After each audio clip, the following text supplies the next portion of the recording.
నమస్తే, welcome to Raj news. నేను Anil. Update చూద్దాం. ఆర్ఎస్ఎస్ చీఫ్ మోహన్ భగవత్ చేసిన వ్యాఖ్యలపై రాష్ట్రీయ స్వయం సేవక్ సంఘ్ వివరణ ఇచ్చింది.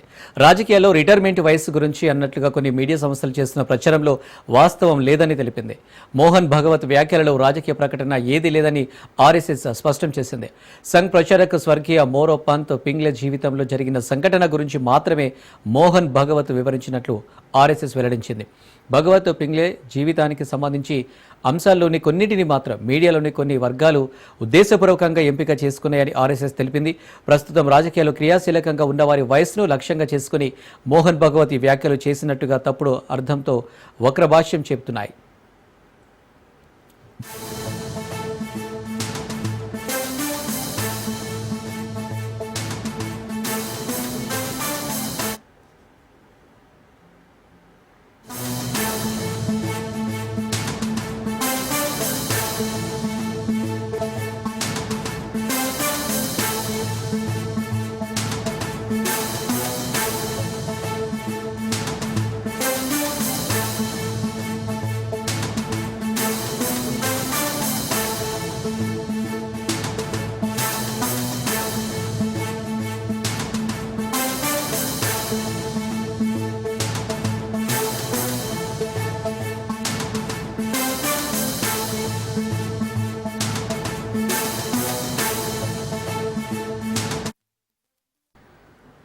గవర్నర్తో సీఎం చంద్రబాబు సమావేశం ముగిసింది. కూటమి ఏడాది పాలన, సుపరిపాలన తొలి అడుగుపై చర్చించారు. ఇక సీఎం ఢిల్లీ టూరు బనకచెర్ల అంశంపై కీలకంగా చర్చించినట్లు సమాచారం.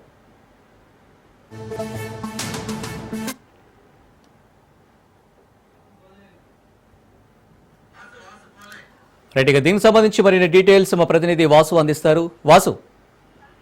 Thank you Anil. AP CM Chandrababu Naidu కొద్దిసేపటి క్రితం కూడా గవర్నర్ అబ్దుల్ నజీర్ కలవడం కూడా జరిగింది. ప్రధానంగా రాష్ట్రంలో జరుగుతున్న అభివృద్ధి, మోడీ గారు వచ్చి శంకుస్థాపన చేసి వెళ్ళిన తర్వాత ఎటువంటి పనులు ప్రారంభించాము, ఎంతవరకు ప్రారంభించాము, దీనిపైనే కాకుండా ఇప్పటి వరకు కూడా అంటే తల్లి దీవెన ప్రకారం ఎన్ని వేల మందికి విద్యా దీవెన, తల్లి దీవెన ప్రకారం ఎంతమందికి వాళ్ళకి మనకు డబ్బులు వేస్తున్నామని ప్రధానంగా చెప్పారు. దీంతో పాటుగా నేడు ఈ అభివృద్ధి మీద కూడా పలు శాఖలకు సంబంధించిన కీలక నిర్ణయం తీసుకున్నారు. ఈ నిర్ణయంలో భాగంగానే ఆంధ్రప్రదేశ్ కి ఆదాయ వనరుల ద్వారా ఎట్లా సమీకరించాలి, ఈ ఆదాయ వనరుల ద్వారా సమీకరించిన అనంతరం కూడా మనం కేంద్రం నుంచి ఎటువంటి నిధులు సేకరించాలి, ఇది రెండో అంశంగా చేసుకున్నారు. అట్లాగే మరొక మూడో అంశం చూసుకుంటే కనుక బనకచెర్ల ప్రాజెక్ట్, అంటే రాయలసీమ ఈ ప్రాంతాలకు కూడా నీటి అవసరాలు కొంత బనకచెర్ల ప్రాజెక్ట్ కూడా అవసరం కానుంది. ఈ బనకచెర్ల ప్రాజెక్ట్ పైన ఇప్పటికే తెలంగాణలో చాలా మంది నాయకులు రకరకాలుగా మాట్లాడే పరిస్థితులు కూడా కనిపిస్తుంది. ఈ పలు అంశాలపైన కూడా చర్చించారు. దీంతో పాటు కీలకంగా అంటే సుపరిపాలన పైన ఒక సంవత్సరం అంటే ఎన్డీఏ గవర్నమెంట్ తో కలిసి ఒక సంవత్సరం పరిపాలన పూర్తి చేసుకున్న తర్వాత ప్రజలకు కావాల్సిన మౌలిక సదుపాయాలు క్షేత్రస్థాయిలోకి ఇప్పటికే ఎమ్మెల్యేలు, ఎంపీలు, మంత్రులు అందరూ కూడా వెళ్ళడం కూడా జరిగింది. అక్కడ మరిన్ని సదుపాయాలు, ఎటువంటి సదుపాయాలు కావాలి, ఎన్డీఏ ప్రభుత్వం ద్వారా ప్రజలకు అందిస్తున్న పాలనా సేవలు, వీటిపైన కూడా కీలకంగా చర్చించారు.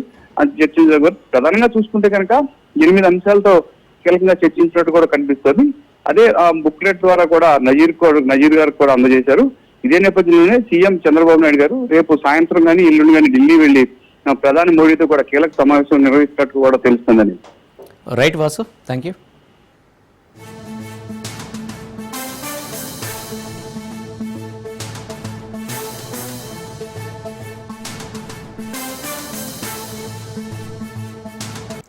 అమెరికా స్వాతంత్ర దినోత్సవ వేడుక కార్యక్రమంలో సీఎం రేవంత్ రెడ్డి పాల్గొన్నారు. అమెరికా సంయుక్త రాష్ట్రాలకు స్వాతంత్ర్యం సిద్ధించిన తర్వాత ప్రపంచం పూర్తిగా మారిపోయిందన్నారు. అమెరికా ప్రపంచం ముందు అనేక సానుకూల అంశాలను ఆవిష్కరించిందన్నారు.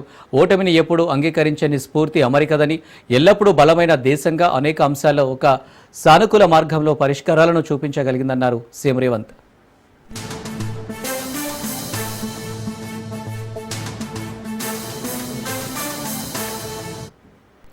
హైదరాబాద్ జూబ్లీహిల్స్ నియోజకవర్గంలో మంత్రులు పలు అభివృద్ధి పనులకు శంకుస్థాపన చేశారు. జూబ్లీహిల్స్ నియోజకవర్గాన్ని అన్ని రంగాల్లో అభివృద్ధి చేస్తున్నామని మంత్రి పొన్నం ప్రభాకర్ అన్నారు. రాష్ట్రం ఏర్పడిన తర్వాత హైదరాబాద్ నగరంలో బస్తీలు, కాలనీలు అభివృద్ధి చెందలేదన్నారు. గత ప్రభుత్వంలో నేతలు తాము ప్రాతినిధ్యం వహించిన నియోజకవర్గాల్లో మాత్రమే వివక్షపూరితంగా అభివృద్ధి చేసుకున్నారని విమర్శించారు. హైదరాబాద్ పరిధిలోని నియోజకవర్గాలను అభివృద్ధి చేయడానికి ప్రణాళికలు రూపొందించినట్టు తెలిపారు. ఎక్కడైనా సమస్యలు ఉంటే స్థానిక అధికారి, ప్రజాప్రతినిధులు, మంత్రుల దృష్టికి తీసుకురావాలని కోరారు. కొంతమంది ఉప ఎన్నికల సమయంలోనే ఇక్కడికి వస్తున్నారని పొన్నం ప్రభాకర్ ఎద్దేవా చేశారు.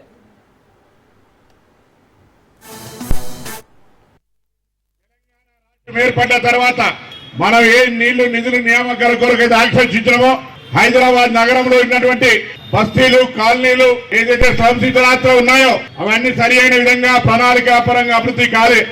వాళ్ళు ప్రాతినిధ్యం వహిస్తున్న నియోజకవర్గాల్లో వాళ్లకు దగ్గర ఉండేటువంటి వాళ్ళకి మాత్రమే అభివృద్ధి వివక్షపూరితంగా జరిగింది. ఇది హైదరాబాద్ రాష్ట్ర రాజధాని. ఇప్పటికే త్రాగునీటి సమస్యకు సంబంధించి, రోడ్లు డ్రైనేజీలకు సంబంధించి, అదేవిధంగా ఉపాధి అవకాశాలను మెరుగుపరచడానికి పెద్దలు రేవంత్ రెడ్డి గారి నాయకత్వంలో యావత్ కేబినెట్ అంతా 15 నియోజకవర్గాలు హైదరాబాద్ లో ఉన్నాయి. వాటన్నిటి సమగ్రమైన అభివృద్ధి ప్రణాళికతోటి మరి కార్యాచరణ తీసుకుంటా ఉన్నాం.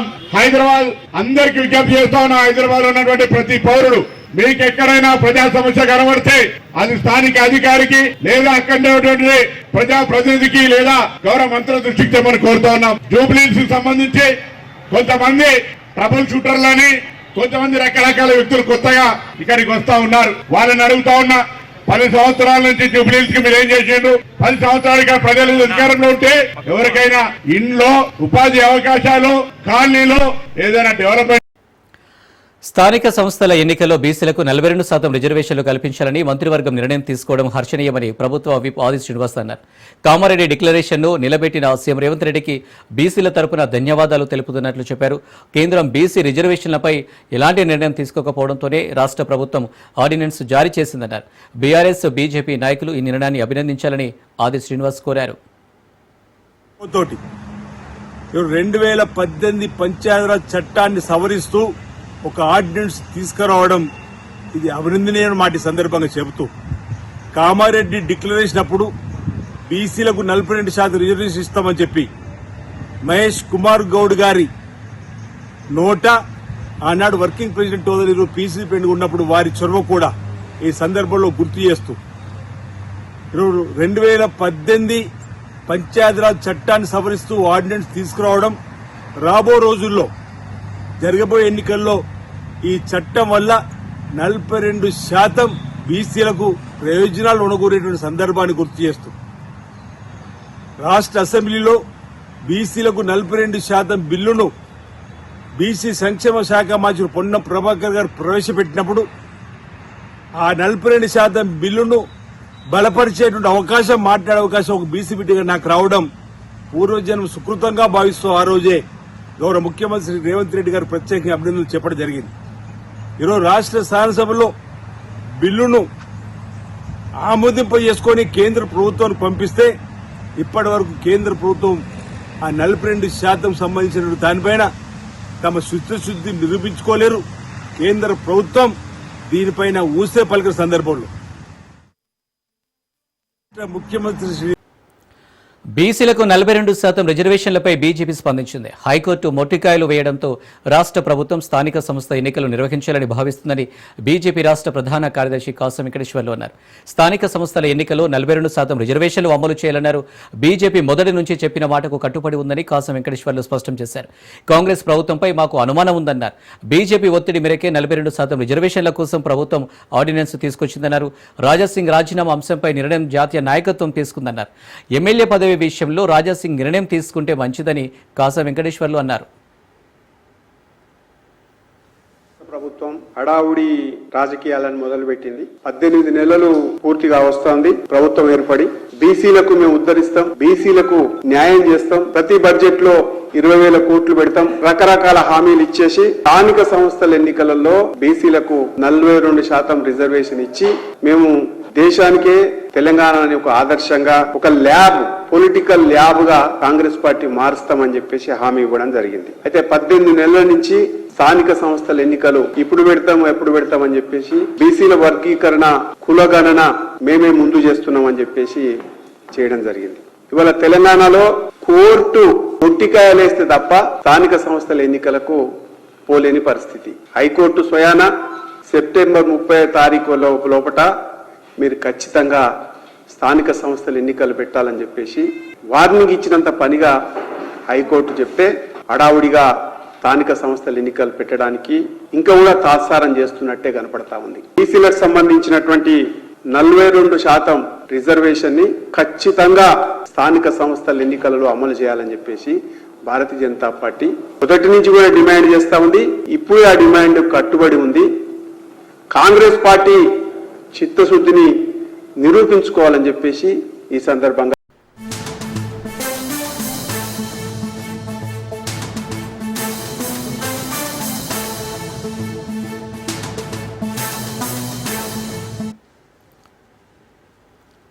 రాజన్న సిరిసిల్ల జిల్లాలో హృదయ విదారక ఘటన చోటు చేసుకుంది. ఉన్న ఊరిలో ఉపాధి కరువై విదేశాలకు వెళ్తే ఎక్కువ డబ్బులు సంపాదించి గౌరవంగా ప్రశాంతంగా బతుకోవచ్చనే ఆశతో వెళ్లిన ఓ యువకుడి జీవితం అడియాసలై అర్ధాంతరంగా ముగిసింది. వేములవాడ రూరల్ మండలం నూకలమర్రి గ్రామానికి చెందిన పెదవేని రాజు డిగ్రీ చదువుకుంటూ గ్రామంలో డ్రైవర్గా పనిచేస్తున్నాడు. ఈ క్రమంలో గల్ఫ్కు వెళ్లడానికి కామారెడ్డికి చెందిన ఓ ఏజెంట్ను రాజు సంప్రదించాడు. సౌదీలో డ్రైవింగ్ పని చేయాలంటే వీసాకు 1,00,000 చెల్లించాలని ఏజెంట్ అడగడంతో ఇచ్చాడు. ముంబైకి చెందిన మరో ఏజెంట్ ద్వారా సౌదీకి వెళ్లడానికి వీసా వచ్చింది.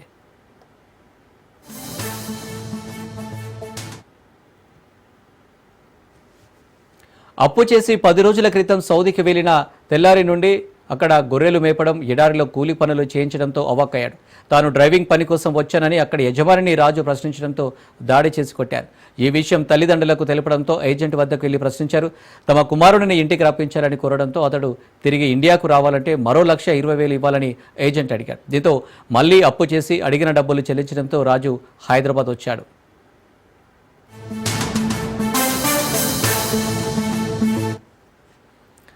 వారు కొట్టిన దెబ్బలకు అనారోగ్యం పాలవడంతో తాండూరులో బంధువుల ఇంటికి వెళ్లాడు. కడుపులో తీవ్రమైన నొప్పి రావడంతో అక్కడ ఆసుపత్రికి వెళ్లగా పరీక్షించిన వైద్యులు హైదరాబాద్ తీసుకువెళ్లాలని సూచించారు. హైదరాబాద్లోని ఓ ఆసుపత్రికి తీసుకువెళ్లగా ఆరోగ్య పరిస్థితి విషమించడంతో రాజు చికిత్స పొందుతూ మృతి చెందాడు. మృతదేహాన్ని స్వగ్రామానికి తీసుకొచ్చి అంత్యక్రియలు నిర్వహించారు. ఏజెంట్ మోసాలకు బలైన ఆ కుటుంబానికి న్యాయం చేయాలని, మోసం చేసిన వారిపై కఠిన చర్యలు తీసుకోవాలని కుటుంబ సభ్యులు కోరుతున్నారు.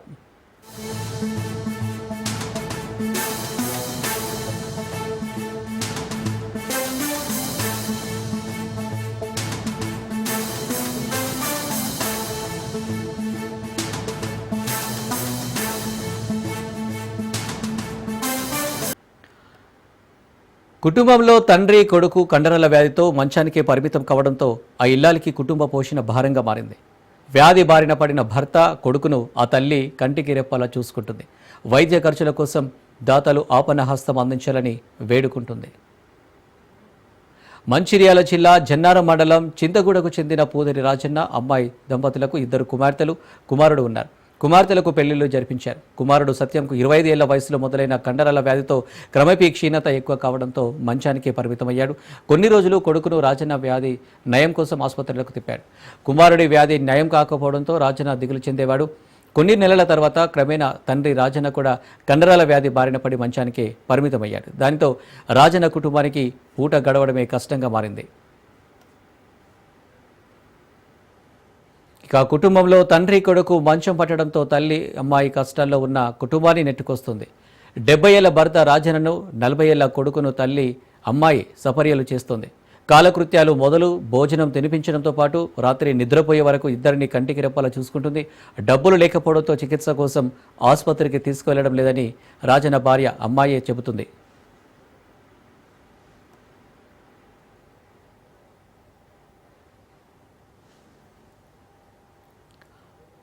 ఆసుపత్రిలో తగిన చికిత్స అందిస్తే సత్యం ఆరోగ్యం కుదుట పడుతుందని వైద్యులు చెప్పారని అమ్మాయి తెలిపారు.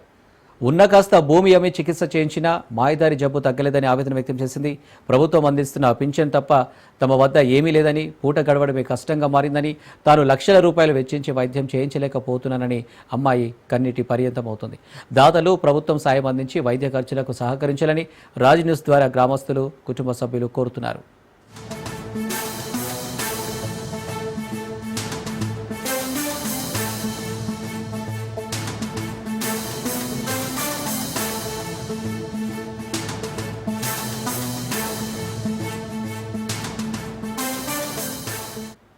చింతగూడ గ్రామంలో పుదరి రాజయ్య గాని, పుదరి సత్యయ్య గారు వాళ్ళ ఆరోగ్య స్థితి చాలా బాధాకరం. ఎందుకంటే రాజయ్య తాత గాని, సత్యయ్య గాని దాదాపుగా ఒక 15 సంవత్సరాలకి చాలా ఇబ్బంది పడుతున్నారు. వాళ్ళకి ఎలాంటి ప్రభుత్వం నుంచి కానీ ఎలాంటి ఆర్థిక సాయం ఇప్పటి వరకు లేదు. వాళ్ళకు వికలాంగుడు అయినా కూడా ఇప్పుడు 2000 పింఛన్ ఇస్తారు, 4000 పింఛన్ ఇప్పటి వరకు కూడా వారికి అందలేదు. దీన్ని దయచేసి ప్రభుత్వ దృష్టికి తీసుకెళ్లని రాజవంశ గారికి ప్రత్యేక ధన్యవాదాలు. ఎందుకంటే మా ఊరు నుంచి కూడా చాలా డొనేషన్ మన ట్రీట్మెంట్ కోసం మా గల్ఫ్ కార్పొరేషన్ తరఫున కూడా మేము కూడా కొన్ని ఇక్కడ నుంచి మా ఫ్రెండ్స్ కూడా కొంతమంది పంపించారు. దాన్ని కూడా త్వరలో ట్రీట్మెంట్ కు ఇవ్వాలని మా అందరం కోరుకుంటున్నాం. ఎందుకంటే దయచేసి ప్రతి ఒక్కరు ఎంఆర్ఓ గానీ ఎంపీడీఓ గారు గానీ ఖచ్చితంగా దీన్ని స్పందించి ఇలాంటి దుస్థితి ఇంకెవరికి రాకూడదని కోరుకుంటూ పూదరి రాజయ్య, పూదరి సత్యనారాయణ గారు వీళ్ళు 10 ఏళ్ల నుంచి మంచాలని అన్ని వేస్తున్నారు. వాళ్ళకి వాళ్ళ అమ్మ తప్ప ఎవరు అరుచుకోవడం లేదు. వాళ్ళు 10 ఏళ్ల నుంచి మంచాలనే ఉండడం, వాళ్ళకి ఏ ఆర్థిక సహాయం లేకపోవడం, హాస్పిటల్లో చూపించకపోవడం, ఎవరు గవర్నమెంట్ కూడా పట్టించుకోకపోవడం వల్ల వాళ్ళు 10 ఏళ్ల నుంచి అట్లనే ఉండడం. ఆ అమ్మ ఒక్కతే చాలా ఇబ్బంది అవుతుంది. ఆ అమ్మ ఒక్కటి ఉండడం వల్ల వాళ్ళ నిన్నేళ్ల నుంచి అరుచుకుంటుంది. ఆమె కూడా సాత కాకుండా అవుతుంది. ఆమెకు కూడా మేజ్ అయిపోతుంది. కాబట్టి ఆమెకు వాళ్ళ కుటుంబానికి గవర్నమెంట్ గాని ఏదైనా ఆర్థిక సహాయం చేయగలరా? నా భర్త 3 సంవత్సరాలు అవుతుంది. నా కొడుకు 15 సంవత్సరాల నుంచి బెడ్కే ఉంటాడు. 20 సంవత్సరాల దాకా పని చేసిండు, చదువుకున్నాడు, అన్ని మంచిగానే ఉంది. 20 సంవత్సరాలు అయినాక స్టార్ట్ అయింది కొద్దిగా 5-6 సంవత్సరాలు అటు ఇటు తిరిగిండు, పని చేసిండు. ఇప్పుడు 15 సంవత్సరాలే బెడ్కే ఉంటాడు. నా భర్త 3 సంవత్సరాలే బెడ్కే ఉంటాడు. నేనే చేసుకుంటాను, అన్ని నేనే. ముఖం గడువుడు, స్నానం పోసుడు, తినిపించుడు అన్ని నేనే. బట్టలు విండాలి, అల్లని బోధన చేసుడంతా నేను. నాకు 60 దాకా ఉంటే ఏం లేదు. ఇల్లు తప్ప ఏం లేదు. బంగారం లేదు, ఎండి లేదు, ఏం వస్తున్నాయి. కంట్రోల్ బియ్యం వస్తున్నాయి. వీళ్ళకు పింఛన్ తోటే ఇప్పటికీ జమాయించుకుంటాను. గోళీలు, హాస్పిటల్ బాబుకు ఇక్కడ ఆరోగ్య డాక్టర్లతో మందుడు వాడు. నా కొడుకు మమ్మల్ని సాపుతాడు అని అనుకుంటే నా కొడుకు బెడ్కి పరిమితమైండు. నా భర్త ఇంత పని చేసుకొని కూలి చేసుకొని మేము కొత్త గడుపుకునేటోళ్ళం. నా భర్త కూడా బెడ్కి అంకితమైండు. వాళ్ళకు సేవ చేయాల్సింది నేను కష్టపడతాను. గవర్నమెంట్ మమ్మల్ని ఆదుకోవాలి. నా భర్తని, నా కొడుకుని బాగు చేయాలి. దవాఖానలలో చర్య తీసుకొని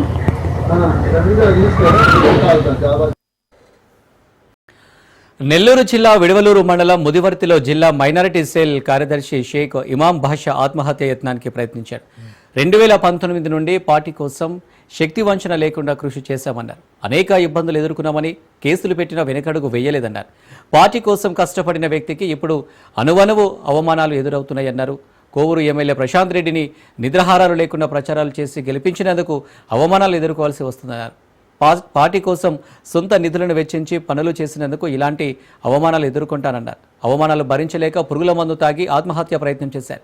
వెంటనే ఆయనను ఆసుపత్రికి తరలించారు.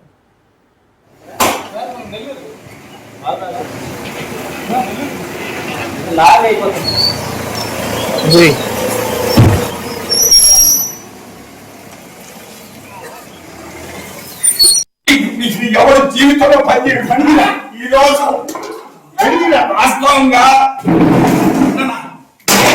మనిషిపోయిన తర్వాత బతికిపోయేవాళ్ళు ఏం కాదు.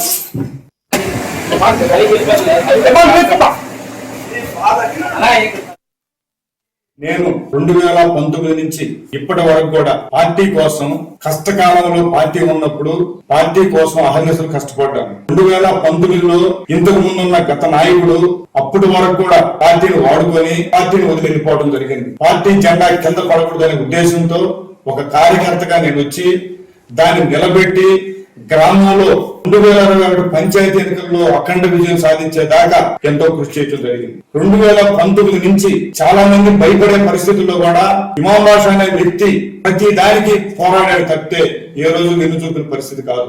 జోరు వర్షంలో కూడా ఎక్కడ వెనక్కి చూడకుండా చేయడం జరిగింది. పార్టీ ఇచ్చిన ప్రతి కార్యక్రమం 100 కార్యక్రమాలు ఇచ్చిండే 100 కార్యక్రమాలు పూజా తప్పకుండా చేసిన వ్యక్తి ఉంటే ఇమాం బాషా అని చెప్పుకోవచ్చు గర్వంగా. నా బిడ్డలు కనుగొని తీసుకొచ్చి పార్టీకి పెట్టాను నేను. ఈ రోజు మా వాడికి 70,000 రూపాయలు ఇస్తే దరిదాపు 40-45 రూపాయలు ఓన్లీ లోన్లు పోతున్నాయి. ఎందుకు పోతున్నాయి లోన్లకి? ఓన్లీ పార్టీ కోసం ఖర్చు పెట్టా. ఇక్కడ నా స్థలాలంటే స్థలాలని మీటింగ్లు చేశాను నేను. కానీ ఎవరు గుర్తిస్తున్నారు ఈరోజు? అందరికి న్యాయం చేస్తాం అంటున్నారు. న్యాయం చేస్తున్నారా?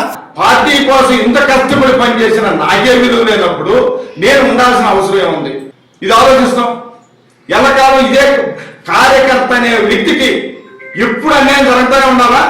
అంటే వీళ్ళు కొత్తోడు వస్తా ఉంటాడు, పాతోడు వెళ్ళిపోతా ఉంటారు. పార్టీ కోసం ఏ పార్టీలైనా సరే కష్టపడి పనిచేసేవాడికి విలువ అనేది మాత్రం ఇక లేదు.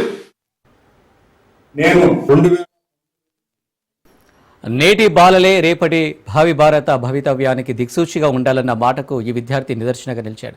పీరియాడిక్ టేబుల్ ఎలిమెంట్స్లో అద్భుత ప్రతిభ కనబర్చాడు. కరీంనగర్లోని ఓ ప్రైవేటు అకాడమీలో శిక్షణ పొందిన మన్వేంద్ర అద్భుత ప్రతిభతో కెమిస్ట్రీలోని పీరియాడిక్ టేబుల్ ఎలిమెంట్స్ ఒక్క నిమిషంలోనే చెప్పి ప్రపంచ రికార్డు సాధించారు. ఈ సాధనకు ఎన్ని నెలలు పట్టిందో ఆ విద్యార్థి మాటల్లో మరింత సమాచారం మా ప్రతినిధి రవీందర్ అందిస్తారు.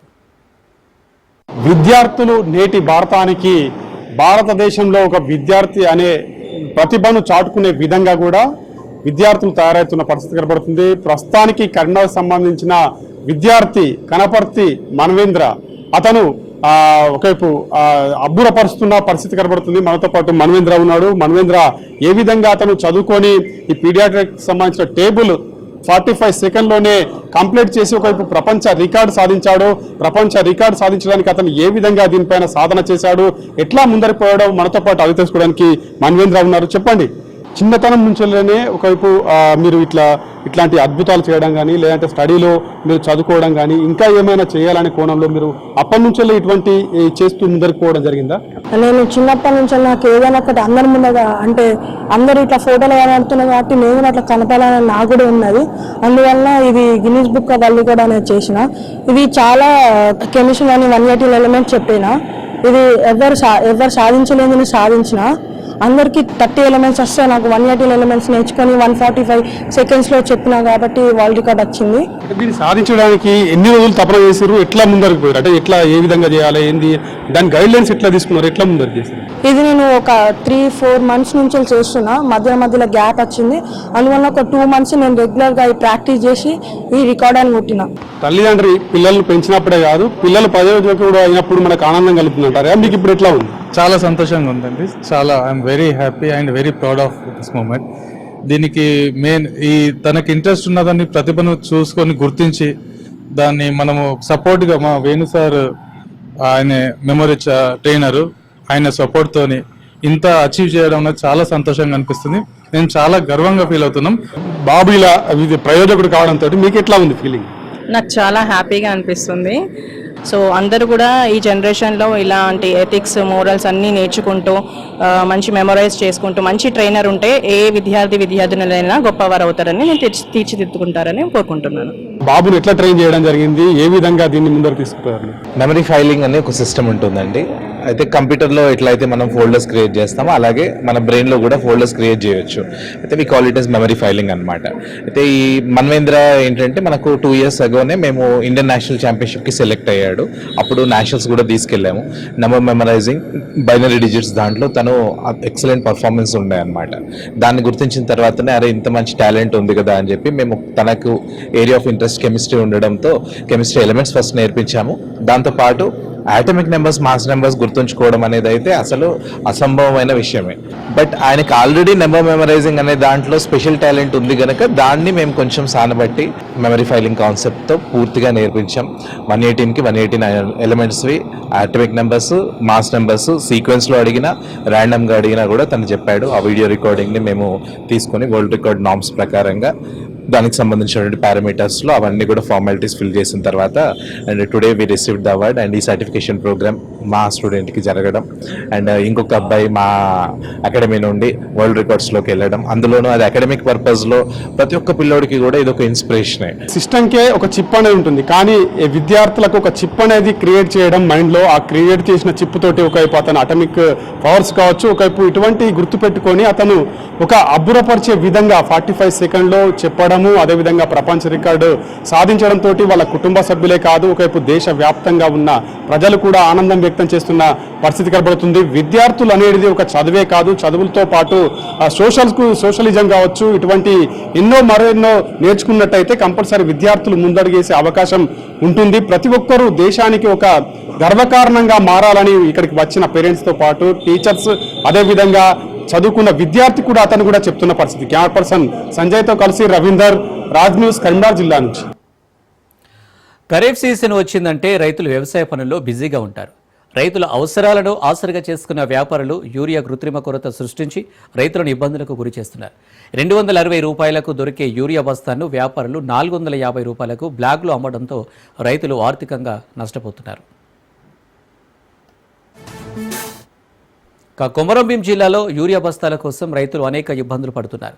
పిఎస్సిఎస్, హాకా సెంటర్ల ద్వారా ప్రభుత్వం నిర్ణయించిన ధరలకే యూరియా పంపిణీ చేస్తున్నామని అధికారులు చెప్పినప్పటికీ రైతుల అవసరాలకు సరిపడే యూరియా అందడం లేదు. దానితో రైతులు పిఎస్సిఎస్, హాకా సెంటర్ల వద్ద ఉదయం నుండే యూరియా కోసం క్యూలైన్లలో ఉంటూ పడిగాపులు కాస్తున్నారు. పత్తి పంటకు మొదటి దఫా ఎరువులు వేయాల్సిన సమయం కావడంతో రైతులకు ఎదురుచూపులు తప్పడం లేదు. మరోవైపు 1-2 బస్తాలు అందించి అధికారులు చేతులెత్తేస్తున్నారు. అరకొర అందిన యూరియా ఏ మూలకు సరిపోవడం లేదని అన్నదాతలు ఆవేదన వ్యక్తం చేస్తున్నారు. ప్రైవేటు ఫర్టిలైజర్ షాపులు అధిక ధరలకు యూరియా అమ్మడంతో ఆర్థికంగా ఇబ్బందులు పడుతున్నామని రైతులు వాపోతున్నారు.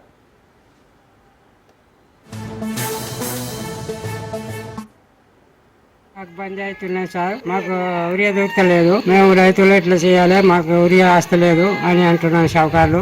మాకు యూరియా కావాలి, బంద్ అవుతున్నది, మాకు వస్తలేదు అని అంటున్నాను. యూరియా పంపాలి సార్. 8 రోజులు అయింది తిరుగుతున్నాం, 8 రోజుల నుంచి మేము తిరుగుతున్నాం, మాకు దొరకలేదు, యూరియా వస్తలేదు అని అంటున్నాను షావుకారులు. అయితే 1 ఎకరా మీద 1 బస్తా ఇస్తా అంటున్నారు, మళ్ళా బయట తెచ్చుకుంటే ఇస్తలేదు. బయట దుకాణంలో తీసుకుంటే ఆఫీసులో.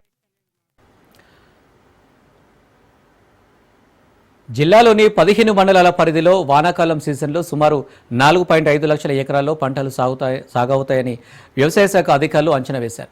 ఈ సీజన్లో 60,081 మెట్రిక్ టన్నుల యూరియా అవసరం ఉంటుందని అధికారులు అంచనా వేసి దానికి అనుగుణంగా ప్రభుత్వానికి ఇండెంట్ పంపించారు. అయితే ఇప్పటి వరకు జిల్లాకు సుమారు 25,000 మెట్రిక్ టన్నుల యూరియాను మాత్రమే ప్రభుత్వం సరఫరా చేసింది. గతంతో పోలిస్తే జిల్లాకు అందాల్సిన యూరియాలో కోత విధించడంతో రైతులు ఆశించిన స్థాయిలో యూరియా బస్తాలు లభ్యం కావడం లేదు. జూలై, ఆగస్టు, సెప్టెంబర్ నెలలో ఎరువుల వాడకం అధికంగా ఉంటుంది. ప్రస్తుతం పత్తికి మాత్రమే వినియోగిస్తున్నామని, మరో 20 రోజులు గడిస్తే వరి నాట్లు మొదలవుతాయని రైతులు చెబుతున్నారు. యూరియాని కృత్రిమంగా కొరత సృష్టించడం జరుగుతుంది. 1 ఎకరాకి అగ్రికల్చర్ ద్వారా ఫ్యాక్స్ సొసైటీ ద్వారా 1 ఎకరాకి 2 బస్తాలు ఇస్తున్నారు. మొన్నటి వరకు 2 బస్తాలు ఇచ్చారు. ఆ 2 బస్తాలు ఇచ్చినా కూడా రైతులు 1 ఎకరానికి 2 బస్తాల కోసం వారం రోజుల నుంచి సింగల్ విండో ఆఫీసుల ముందు, ఫ్యాక్స్ సొసైటీల ముందు పడిగాపులు, వారం రోజులు పడిగాపులు కాస్తే వాళ్ళకు యూరియా అన్నది ఇస్తున్నారు. అదే విధంగా యూరియా ప్రైవేటు వ్యక్తుల్లో 260 రూపాయలకి రావాల్సిన యూరియా సబ్సిడీ కేంద్ర ప్రభుత్వం నరేంద్ర మోడీ గారు ప్రవేశపెట్టిన సబ్సిడీ ద్వారా 2,450 రూపాయల యూరియా బస్తాని కేంద్ర ప్రభుత్వం సబ్సిడీ ద్వారా 260 రూపాయలకు అందిస్తుంది. ఈ అందించే యూరియాని కొంతమంది హ్యాక్ చేసి అధికారులు కావచ్చు, కొంతమంది హాకా పేరుతోని హాకా సెంటర్లు ఇచ్చిండ్రు. సొసైటీకి వచ్చే యూరియా కంటే హాకాకి మా మండలంలో, వాంగిడి మండలంలో సొసైటీకి ఇప్పటికి 5 లారీలు వస్తే హాకా వచ్చి 15 లారీల్లో యూరియా వచ్చింది. ఆ యూరియాని పక్కదారి పట్టి రైతులకు ఇవ్వాల్సిన రేటు కంటే 360 రూపాయలు